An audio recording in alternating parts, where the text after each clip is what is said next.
4 თვის ორსულ 28 წლის მედიას 2 დღეა საჭმელი არ უჭამია. შიმშილისგან დაუძლურებულმა ორი შვილის დედამ დახმარებისთვის ჩერნოვესკის ფონდს მოგმართა. თუმცა შიმშილზე მეტად ორსულ გოგოს უსამართლობის შეგრძნებას ტანჯავს.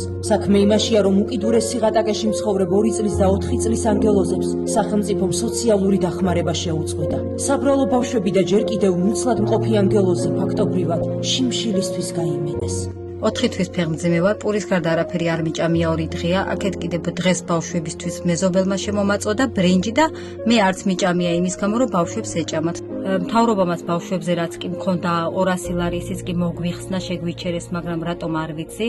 ჩემი შვილები 2 ლუკმით სხვას უყურებენ პირში, რომ რაღაცა შეჭამონ და აქეთ მთავრობამ კიდე სოციალურ მოგვეგრასა და ცხოვრობ ეხლა, ისიც თავზე გვენგრევა ნახევარზე მეტი ხან წყალი ჩამომიდის, როცა წვიფს, ხან რაღაცა და ასეთ გაუსაძლისში ვარ და მთავრობას კიდე ღამე როგორ ძინავს, არ ვიცი ჩემი შვილებს რომ ლუკმა პური ენატრება და ეგ სოციალურს რომ მოუხსნეს. მარკოიძეების ოჯახი ხელვაჩაუში ეგრეთ წოდებული ოცნების ქალაქის ტერიტორიაზე ცხოვრობს. ეს სწორედ ის ადგილია, სადაც ცოტა ხნის წინ დიდი ტრაგედია დატრიალდა. ემილის ტოლი 2 ბიჭუნა თავახდილჭაში ჩავარდა, რომელიც წალახიანი წყლით იყო სავსე. არ დავუშვათ, რომ ახალი ტრაგედია დატრიალდეს. თქვენ მიერ გაღებული თუნდაც 1 ლარი მნიშვნელოვან წყვილს შეიტანს, რომ ქოხის სახურავი შევაკეთოთ.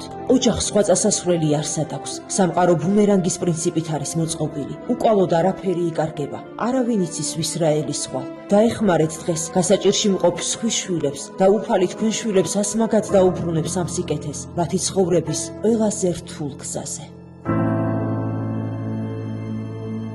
გადარიცხეთ ნებისმიერი თანხა ჩერნოვეცკის ფონდის ოფიციალური საიტის მეშვეობით.